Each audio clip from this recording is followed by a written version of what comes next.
basically like provided and like milligrams per liter, like.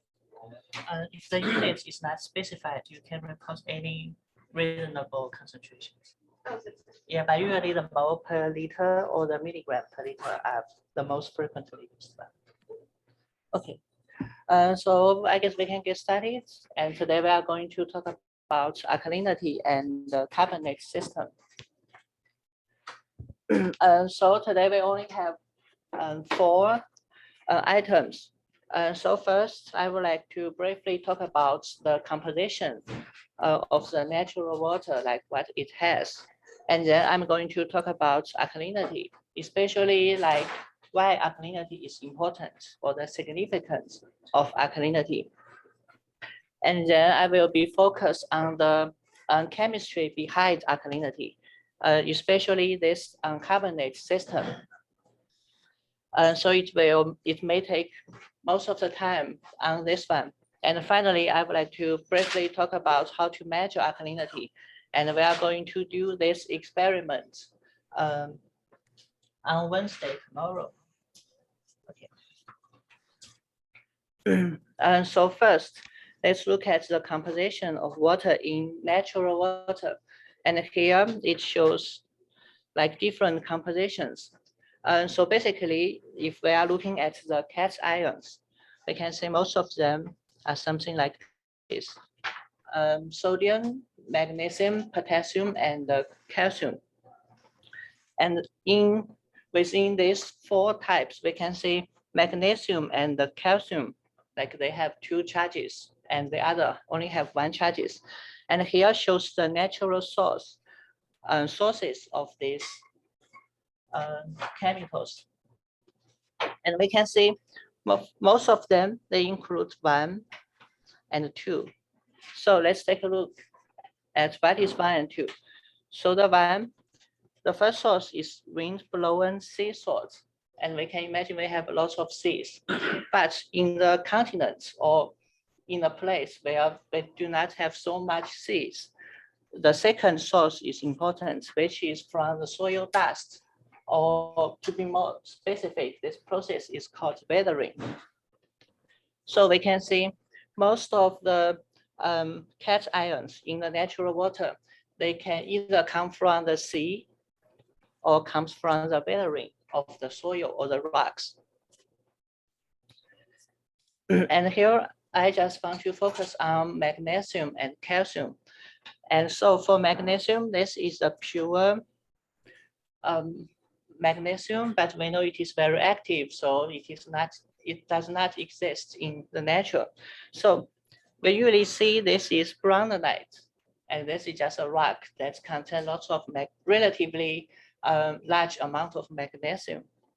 And for the magnesium, it can precipitate with hydroxide like OH minus to form this magnesium hydroxide, and this is a solid.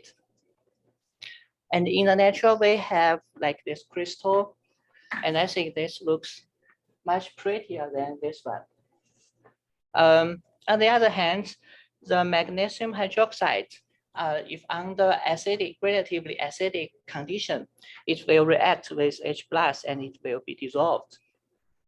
So if I put acid to this rock, it will probably dissolve. And for the calcium, and again, the pure calcium is like this. And because it is also very active, so it does not exist in the nature. And I think the most common one is this limestone, which is just like the normal rock, like we can see everywhere. And it consists of calcium. So the calcium can precipitate with carbonate as the calcium carbonate, which is a solid. So for the calcium carbonate, we know that it contains calcium carbonate, but a more pure calcium carbonate is like this. I think this is much cuter than that one. And for the calcium carbonate, it is white. But when it precipitates with some of the metals, we can see when it contains different metals, then the color will be changed. So I think this makes the calcium, this calcite looks beautiful. So anyway, but we know mostly in natural, these are not pure because of some of the other elements that makes them has different variations. Also, this calcite or calcium carbonate, when we have the water and when we have a large amount of carbon dioxide, then the calcium carbonate will be dissolved into calcium bicarbonate. So again, they can also be dissolved. And the calcium can also precipitate with this sulfide to form this calcium sulfide. And this is also a solid. And here is a picture of calcium sulfide. And this is also called gypsum. And we can see this is also a white solid. And actually, when I find this picture, the first impression is that they are just like the very small needles, like on the ground. But actually, when I look at this picture more carefully, we can see this is a people. So we can see the size of a person is like this. So basically, they are not small needles, they are large columns. So I think this is very beautiful. So anyway, by knowing the composites of the natural water, then I'm going to talk about alkalinity. So what is alkalinity? And the definition is relatively straightforward. The alkalinity of water is a measure of its capacity to neutralize acid. And here I want to show an example. So suppose we have two solutions and they look the same. And if we measure the pH, the first one, the pH equals to 8. And the second one, the pH also equals to 8. So they look the same and they have the same pH. But we can also add some, like let's say we add 2 milliliter of HCl solution. For this one, we also have 2 milliliter of HCl solution. And let's assume the concentration of HCl are all 1 molar. So we add the same amount of HCl concentration with the same concentration. And then we find that for the first solution, the pH drops because we add acid. The pH drops from 8 to 6. But for the second one, the pH drops from 8 to 4. We can see the pH change. So basically, we can see by adding the same amount of acid, this one has less pH change. Or in other words, this one is more resistant to the change of pH. On the other hand, this one is less resistant to the change of pH. And in this context, we can see that this one has a larger alkalinity. And so this one has larger alkalinity, ALK. And this one has relatively smaller alkalinity. And so for this example, do you guys have any questions? No? Then alkalinity is also, and why it is important. So first, alkalinity is related to, like, let's say, corrosion control.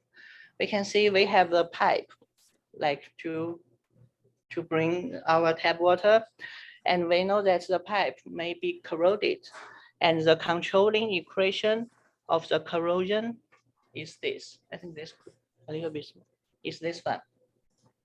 And from this equation, we can see the iron is dioxide into 2+, and it may also be further oxidized into 3+, and then we have this brown color. So anyway, so this is the first step. And from this equation, we can see that we have the H+ here. And based on the equilibrium theory, we know that if we have more H+, then this equation is more favorable to go to this direction. So it will improve or accelerate the process of corrosion. So if we have alkalinity in our tap water, and then it will, let's see, it can make sure that the pH of our tap water is not very low, and then it can prevent this corrosion. And the alkalinity can also protect from the acid rain, because for the acid rain, we have this nitric acid and sulfuric acid. When they just drop on the ground, then the pH may decrease to a very low level. But if the waters in the lake or in the river or in the soil, they have alkalinity, then they can protect the attack of this acid stuffs. And also for the seawater, we know that as a climate change, we have more CO2 in the atmosphere. And if we have more CO2, then it will dissolve to form this carbonic acid, so the pH will drop. We know that if the pH of the seawater decreases, and then many of the animals living in the sea, they will be in danger because most of their shells are made of the calcium carbonate, so they will be dissolved, which is bad. So by having the alkalinity of the seawater, it can also protect the pH from changing, from decreasing. So alkalinity is very important. And then let's go to the third one, which is chemistry behind the alkalinity. And so first, I would like to introduce a concept which is called buffer, or sometimes we call it buffer solution. So a buffer solution is an aqueous solution consists of a mixture of a weak acid and its conjugate base, or vice versa. And its pH changes very little when a small amount of strong acid or base is added to it. So here we also mention like the weak acid and its conjugate base. So the conjugate base refers to, let's just see an example. Suppose we have this H2CO3 carbonic acid. We know that it is an acid. And for the carbonic acid, it can dissociate with one H+. And then we have this bicarbonate. So when this acid, when we remove a H+ from an acid, and then the left one, this one is called the conjugate base of this weak acid. So in this case, carbonic acid is a weak acid, and the bicarbonate is a conjugate base. And similarly, we also know that HCl3 minus, it can also dissociate one H+, and then we have this carbonate. And in this case, this one can be considered as a weak acid because it can give one H+. On the other hand, this one is the conjugate base. So when we are talking about weak acid and its conjugate base, we need to talk about them together. So we can see for HCl3, under this condition, it is the conjugate base. But under this condition, this is the acid. So anyway, let's look at this example. So suppose we have this carbonic acid and we have this bicarbonate in the same solution. So in the solution, we have both of them. And then let's just imagine when we're adding the acid, if we are adding acid, so basically we are adding H+. By adding H+, the concentration will increase. And based on the equilibrium, we know that it will go to the right side, which means we will consume some of the H+ in the solution. As a result, the increasement of H+ will be reduced. So the H+ will still increase, but the increasement will be reduced. So the change of pH will be relatively small.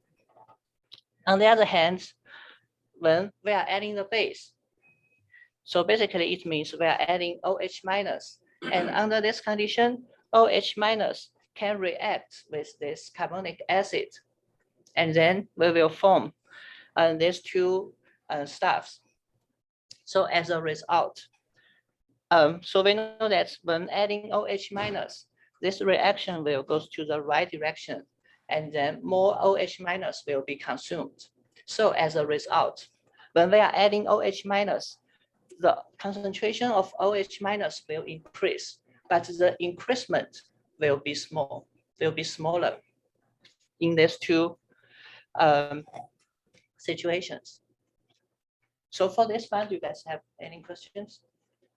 Like, no? Okay. And then, so this is the same case for this couple. And then here, I also want to mention that very basic water or very acidic water, they are also buffer solutions.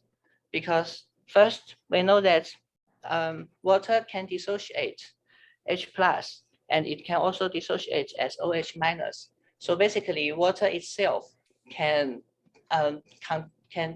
consume or provide H plus. On the other hand, let's think about two examples.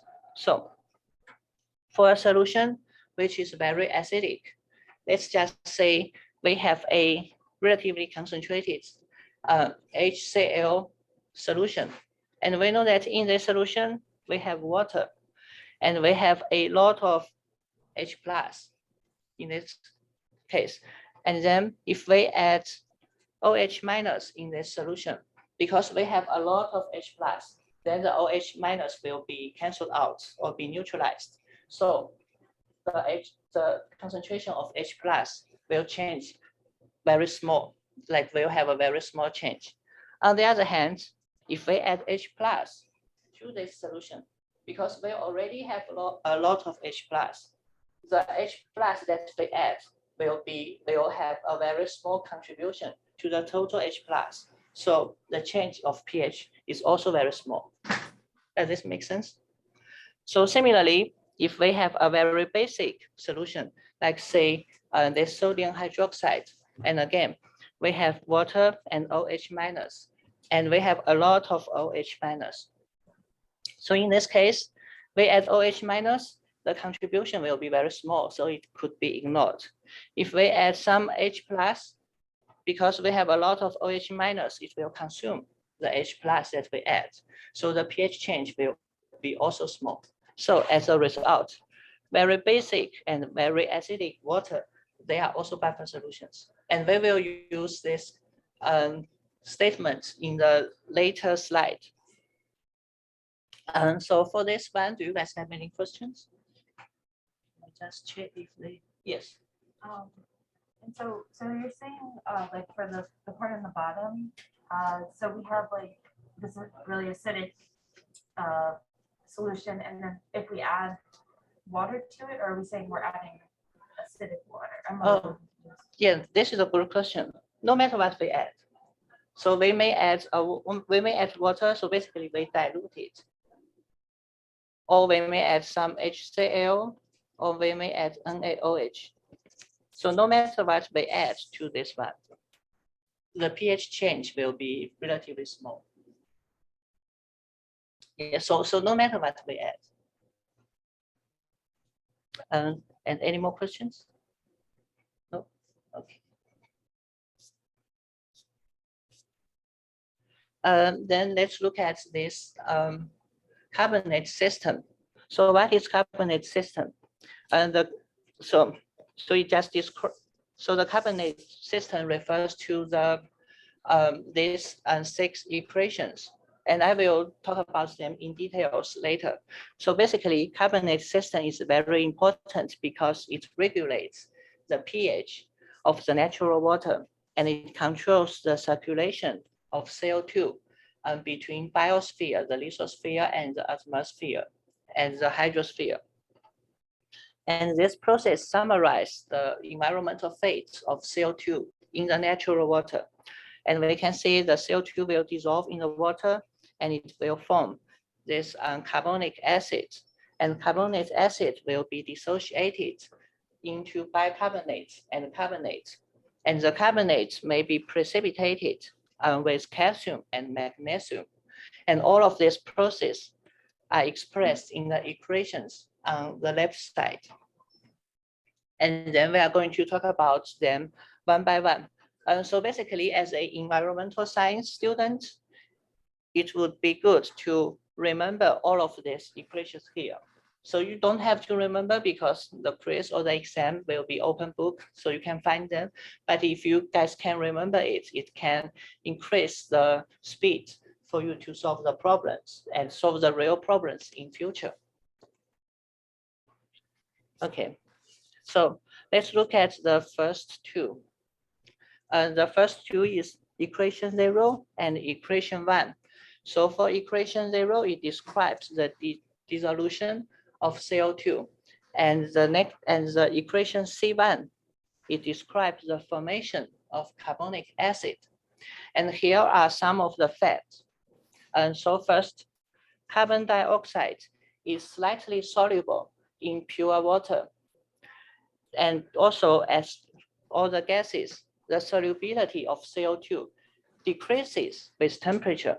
So basically, at relatively lower temperature, we have more CO2 in the water. But like in summer, we have less CO2 in water. The second one is at atmospheric pressure up to about 5 atm. So you guys know the meaning of atm? Yes, okay. So the solubility of CO2 follows Henry's law. And so I will be talking about Henry's law I think in unit 6 or 7, but here just a brief explanation. So suppose we have a closed system and we have like the gas like CO2. So we know that the concentration of CO2 in the gas, and we know the concentration of CO2 in the liquid. So basically, their ratio is a constant. No matter we have less gas and less gas in the less CO2 in the speaker, or if we have more CO2 in the speaker, the concentration ratio they are constant. They are constant. In other words, if we know this ratio and if we know the concentration of the gas, the CO2 in the gas, then we can calculate the concentration of CO2 in the water. And so so because of the Henry's law, we can have this relation. So basically, the concentration of CO2 in the water can be expressed as this Henry's constant times the concentration of CO2 in the air. And here, in this equation, we use the partial pressure of CO2 because we know that PV equals to RNT. So, and we can see the N divided by V equals to RT divided by V by P.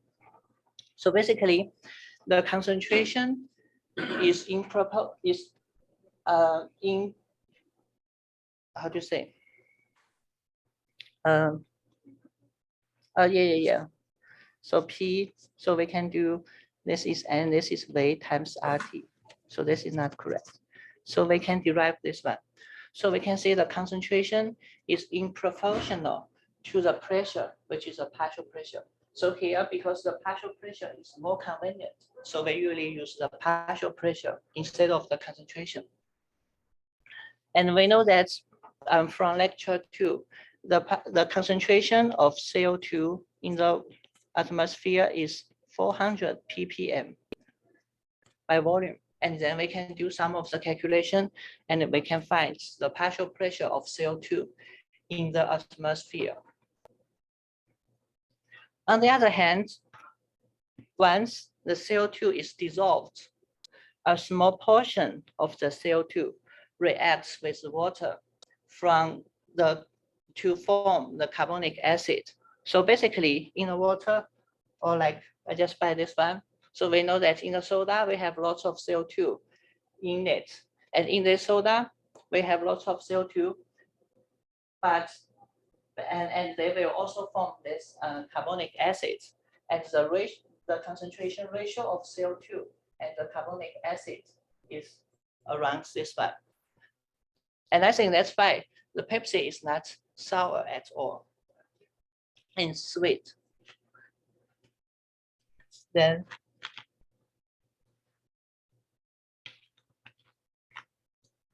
so what we usually refer as the dissolved carbon dioxide consists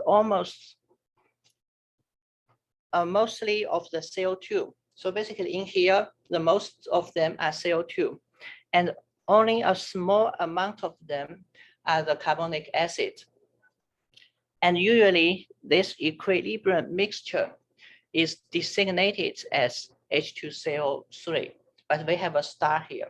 So basically, we may say we have some carbonic acid in a solution, but actually this carbonic acid, like the most of the parts of this carbonic acid is CO2 instead of the acid itself. And so for this one, do you guys have any questions? No? Okay.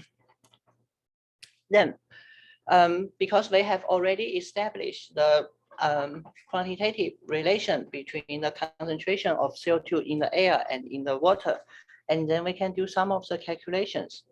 So first, Henry's constant of CO2 at a given temperature can be found like from the manuals or from the Wikipedia. And here, the Henry's law constant equals to this value for CO2. And we already know the partial pressure of CO2 in the atmosphere equals to this one. And then based on this relation, we can do the calculation. So if in equilibrium with atmosphere, the concentration of CO2, or to be more specific, the concentration of the CO2 mixture in the water can be calculated by, we just plug in this value, and then we can get this result. So the concentration of the CO2 in the natural water equals to this value. So again, for this one, do you guys have any questions? No? Wait, Yes. So were you just showing us how to get to that value? It's like I'm trying to think like how can that be like a problem? Like this is like a given value, right? Oh, which one? The value that's just given, like that's a given value, like This one? Yeah, the concentration of CO2 in natural water, like that like that will always be the case. It depends. As I mentioned, the partial pressure may change. Oh, okay. Yeah. So I just want to show how to calculate the concentration of CO2 in the natural water. Okay. Yes. And any more questions? No? Okay, then let's look at equation 2 and equation 3. Equation 2 and 3, they describe the dissociation of CO2. Yes, the dissociation of CO2 in the water. And because the carbonic acid, it has two H+, so it can dissociate twice. So for the first dissociation, it forms the bicarbonate. And this equation can be described by this relation. So this is the acid dissociation constant, which we have discussed in lecture 2. And in this case, this value equals to this one. And for the second step, it can also be described in this relation. And the acid dissociation constant equals to this value. And they are what we have in the water. Also, in the water, we know that the water can dissociate. It will dissociate into H+ and OH-. And this can also be described by a equilibrium constant. So basically it equals to H+ OH- divided by the concentration of water. And here, because we are in a water solution, we can just say this equals to 1. And then we have this relation. And the equilibrium constant of water equals to 10⁻⁻14. On the other hand, in the water solution, we have the ions. I think this should be plus. So basically, the total positive charge equals to the total negative charge. And the only positive ion is H plus. And we have 3 types of negative ions. And because this CO2 2 minus, it has 2 charges. So we have a 2 here. And notice that this should be plus instead of minus. And for these ones, do you guys have any questions? No. Then by establishing these relations, we can also do some fun calculations. And so first, we can calculate the pH of pure water in equilibrium with atmosphere. So we already know that the concentration of CO2 in the water, which equals to 10 to minus 5 molar. And then we have this, the first step dissociation. We have this second step dissociation. And we have the equilibrium or the dissociation of water. And we also have this charge balance equation. And from these equations, we can see that we have 4 unknown variables. And we also have 4 independent equations. And we can also note that this is third order because like this one, it has 3 orders. So in general, we would say this equation group or this equation is solvable, and we expect we will have 3 different results because it's up to 3 orders. But after so basically we can transform this question into a pure math problem because we are just solving the equations. And by solving the equation, as I mentioned, we may have 3 different results. But note that all of the concentrations should be positive. So we can just eliminate the results that has the negative values. And finally, we can get this result. So basically, we can calculate the concentration of this solution, like every component, we can calculate the concentration of them very accurately. So in this case, we are interested about the pH of the solution. So in this case, we can see the concentration of H plus equals to this one. So what's the pH?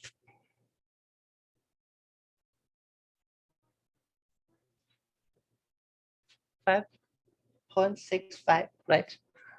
5.65. Yes, so and that's the end of this question, but we can still calculate the concentrations of other components. And here, based on these results, we can get some of the conclusions.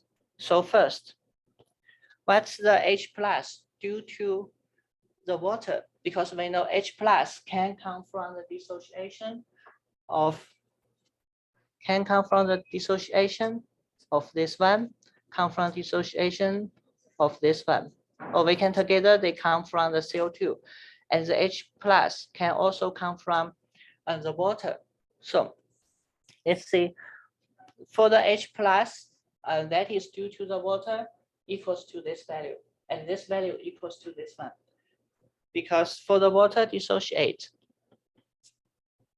it is H plus OH minus. So if this is X, this should also be X. And we know the concentration of OH minus equals to this one. So the concentration of H plus from water also equals to this one. So they're the same. And we can see which can almost be ignored. On the other hand, let's take a look at the H plus due to CO2. Due to CO2, we just use the total H plus minus the H plus from the water, and the rest of them are due to CO2. And we can see, because this is to the 9, and this is to about 5 or 6. So basically, we can consider this as 0. So they are the same. So our conclusion is that the H plus are almost due to CO2. Does this make sense to you guys? Yes, so for this one, do you guys have any questions? No? Yes, but as a environmental science or engineering student, we are not interested in the pure math problem. We want to make it impure, like we want to add some of the knowledge of environmental science to solve this problem. And here is the how we can solve the problem. And I hope you guys have already read the assignment 1, and I think this is the last question of assignment 1. So in this last question, again, we have the same process to solve this problem. But here we have some key statement here. Since the water is close to natural or slightly acidic because we have some CO2 in it, the second dissociation can be ignored. And so the concentration of H plus equals to the concentration of bicarbonate. By knowing this statement, we know that H plus should be equal or almost equal to HCO3 minus. So we can just imply this relation to the equation of the first dissociation. And we can easily solve the concentration of H plus. And in this case, we can calculate the pH, which equals to 5.66. And so this is the impure mass problem. And we can see for this I would say this is very accurate method. The pH equals to 5.65. But by using some of the assumptions, the result is 5.66. We can see the results are pretty similar and it is very acceptable. But the problem is, how can we find these statements? I think this is the key. So to find these statements, we need some knowledge about the distribution or the fraction of the carbonate in the water. So in this plot, this is a pH, and the y-axis is a fraction of the contributions, or we can understand it as the fraction of the concentration of each component. So mainly we have 3 components, CO2 or H2CO3, like they are the same. And we have this bicarbonate and carbonate. And we can see as pH change, the fraction of each component, they will change with pH. So this plot can be mathematically derived from slide 15. So the pure mass problem, like we just assign different pH, and then we can solve the concentration of everything, and then we can make this plot. But here I'm not going to show how we get this plot, but we just need to remember or understand this plot. That is enough. So how to understand this plot? First, in lecture 2, we talk about the acid dissociation constant, which is Ka or pKa. And we have this relation. So in this relation at the end, I mentioned that we can derive this relation. And what this relation tells us is that when the concentration of the weak acid equals to the concentration of its base or its conjugate base, then this equals to 0. So the pKa equals to pH. On the other hand, when pH equals to pKa, the concentration of the acid equals to the concentration of its conjugate base. So this is the first point. And in this plot, we can see that at this should be pKa. At this pKa, we can see the concentration of H2CO3 equals to the concentration of HCO3 minus. Note that this is a log scale, and at this point, this equals to 0.5. Similarly, at pKa2, the concentration of the CO3 2 minus equals to the concentration of HCl3 minus at this part. So their concentration are equal. And then let's look at very basic conditions, which is around this area at basic conditions. So all the way to the right, we can see that CO3 2 minus it dominates. Why? Because when we have the OH minus in the system, like we have lots of OH2, then this equation will all the way goes to the left because we want to consume OH minus, and as a result, we will have CO3 2 minus this carbonate here. Similarly, at very acidic condition, so all the way to the left, so it is at this region. We can see that we have so many H plus in the solution.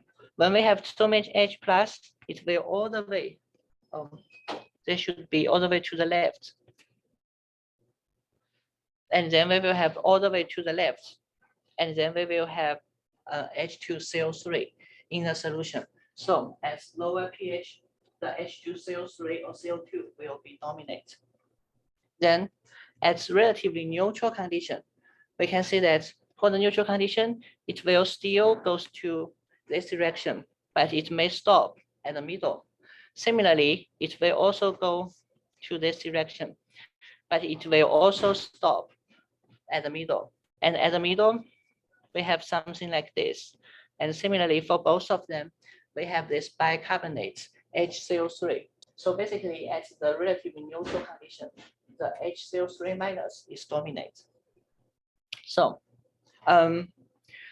so for this one, do you guys have any questions? So it would be good if we can understand and interpret this plot, and it can help us. So in this case, we know that the water is relatively neutral or slightly acidic. So in this case, we know that the pH is around this part. And in this part, we can see that the concentration of CO3 is very small. So the concentration of CO3 2 minus or the carbonate, it can be ignored. So we can only consider these two. That's why we can only consider the first dissociation, and the second dissociation can be ignored at relatively neutral or acidic condition. Yes. What's that shaded gray area? This shading grade, it just want to show, because I just adopt it from the website. So the shading, I think it shows the range of the ocean water, but let's just ignore this one. And it also shows the shift of this curve under some different conditions. We can see we have some light color here, but we just focus on the solid line. So any more questions? For the other slide, that was up that shows all the calculations. Oops, and keep on this one. Yeah, what is K1 and K2 given to us?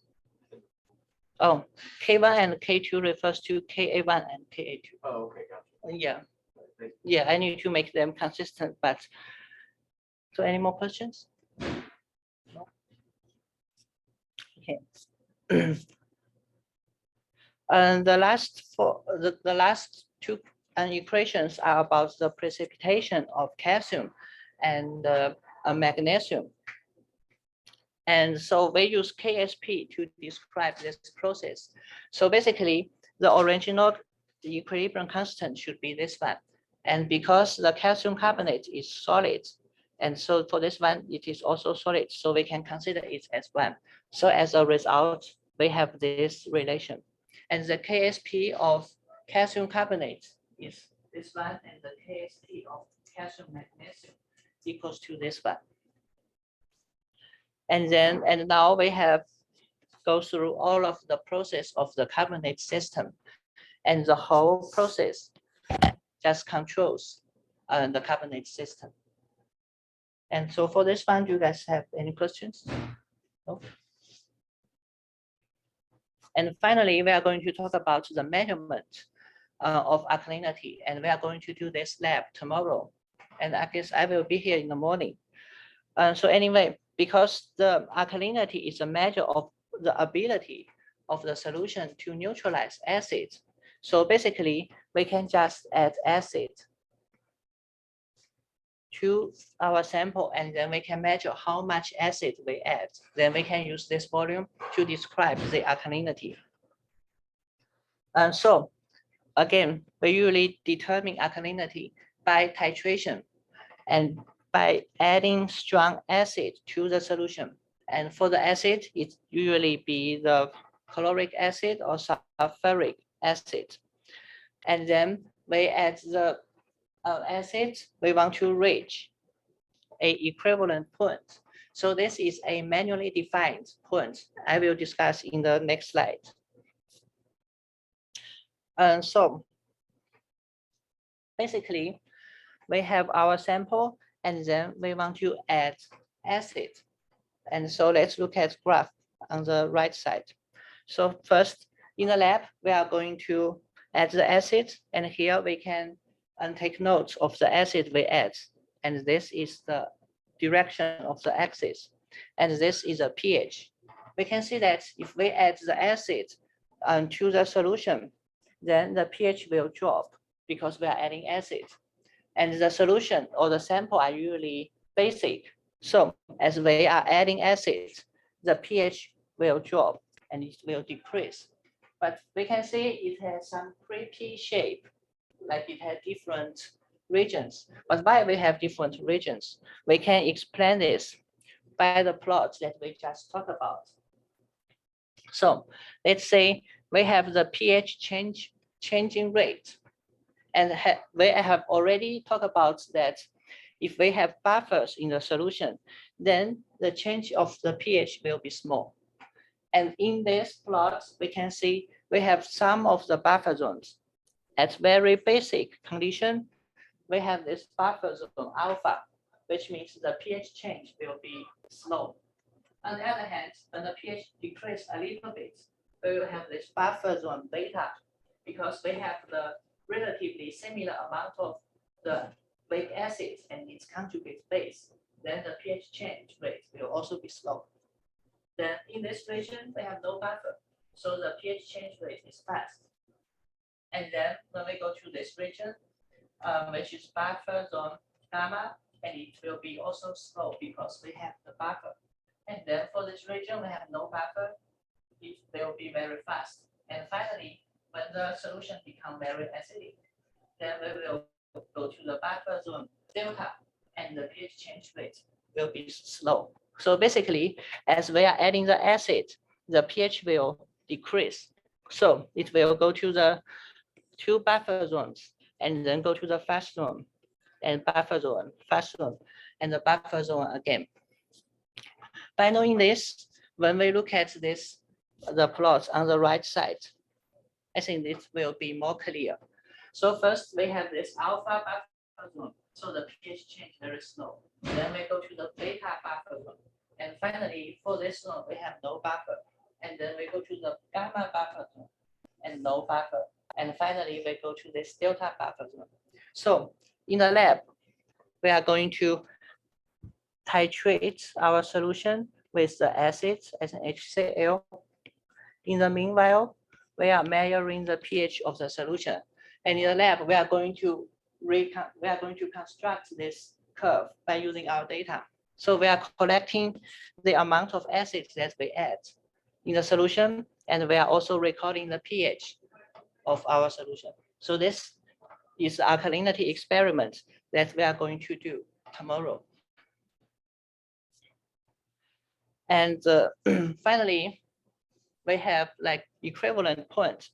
So we manually define, because this is no buffer zone, where the pH change very fast. And we can define the middle of this no buffer zone as the equivalent point. And some of the literature, they call that point of inflation. But in this class, we just call it equivalent point. So this is a manually defined equivalent point. And so basically, we are adding the acid to make sure the pH of our sample reaches some of the equivalent points. And the amount of the acid that we add can be corresponding to different types of alkalinity. So basically, we have 3 types of alkalinity. Caustic alkalinity, when we make our sample to reach the pH of 12, and we have this phenolphthalein alkalinity, when the pH equals to this one, and we have the total alkalinity when we add acid to make our pH equals to this one. So for this one, do you guys have any questions? No? Oh, I forgot to add animation of this one. So I have a question for you guys. What if the pH of my sample is 2?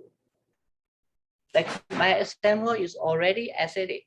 Let's say, what's the total alkalinity of my very acidic sample? Yes. Could you do the process in reverse and add a base? Yes, we could do that. But yes, we can do that. And we can see if we are adding the base. So basically, we are reversing, we remove the acid from the solution. In other words, the alkalinity of our sample will be negative. That makes sense? Yes. Okay, I just want to make sure you guys know it could be negative if our sample is very acidic. And that's the end of the lecture. So for assignment 3, you guys will use KSP, I think, for some of the calculation. And more about KSP, you guys can find the reading material under lecture 2. And for lab 3 tomorrow, I made a video about the color change of the solutions. So I recommend you guys to take a look, because by knowing the color change, it will help you guys to improve the speed of the experiment. And that's it.